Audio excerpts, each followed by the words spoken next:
my sister, and my uncle. Some betrayals come from those closest to your blood. Start of story. My name is Adil. I was 29 when I uncovered a truth that tore my family apart. I come from a tight-knit family. We grew up in the same house for years. My parents, my younger sister Miriam, and occasionally, my father's younger brother, Uncle Asif, who would come stay with us during his visits to the city. Uncle Asif was always the cool uncle, charming, confident, and still unmarried at 45. He worked abroad, traveled often, and would bring us gifts every time he visited. Miriam was 5 years younger than me. We were close. I had protected her since childhood. After our parents passed away in a tragic car accident, it was just the two of us in that big old house. I took care of her, made sure she finished college, and helped her find work. She was everything I had left in this world, my only family.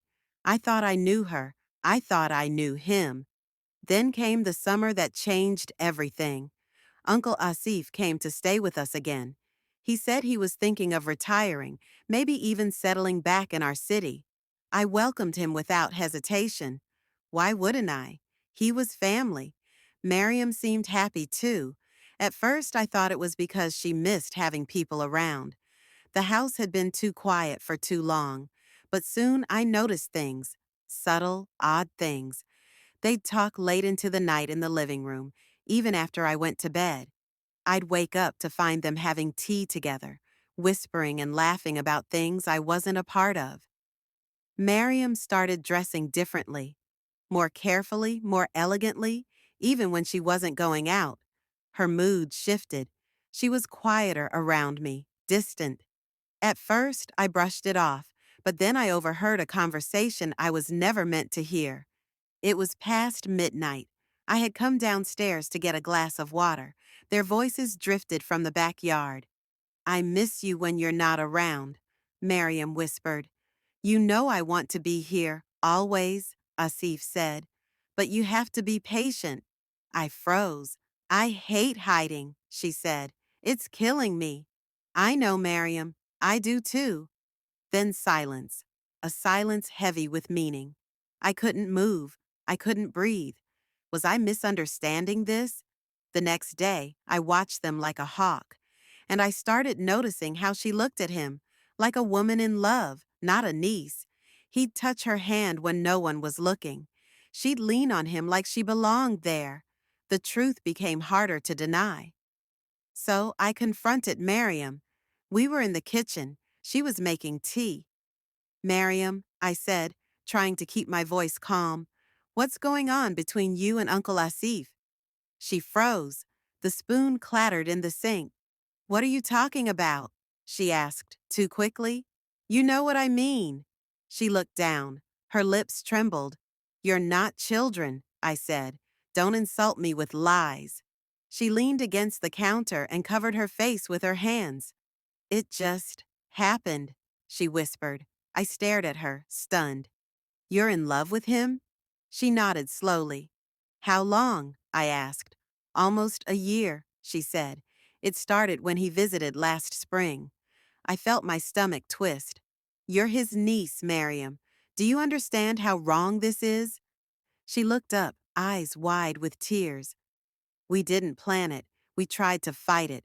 But we just connected. Connected? I snapped.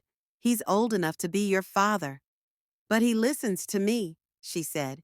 He makes me feel safe. You wouldn't understand. I was shaking with anger. Number I don't understand. Because he's our uncle. Because he helped raise you. And now he's, what? Sleeping with you behind my back? She said nothing, and her silence was the answer. I stormed out of the room. Later that night, I confronted Asif. He didn't deny it. I love her, Adil, he said calmly. She's not a child anymore. She's a grown woman. I never forced anything. It was mutual. Don't you dare talk to me about love, I snarled. You took advantage of her, of this house, of me. She's not your property, he said. No, I replied. But she's my sister, my only family, and you, you were supposed to protect her, not seduce her. I want to marry her, he said, and for a moment I saw sincerity in his eyes. You're sick, I spat. You won't be in this house another night. I threw him out. Miriam didn't speak to me for days. Then one morning she was gone. A note on the table. I'm sorry. I love him. I'm going with him. Please don't look for me. I couldn't believe it. She had chosen him, chosen to leave me. For weeks I was numb. I went to work in a daze, came home to an empty house. I barely ate. I couldn't even bring myself to tell anyone. How could I explain that my sister had run off with our uncle? Then one night the doorbell rang. It was Miriam, alone. She looked thinner, sadder. I left him, she said. I didn't say a word, just stepped aside. She sat down quietly and began to cry. He promised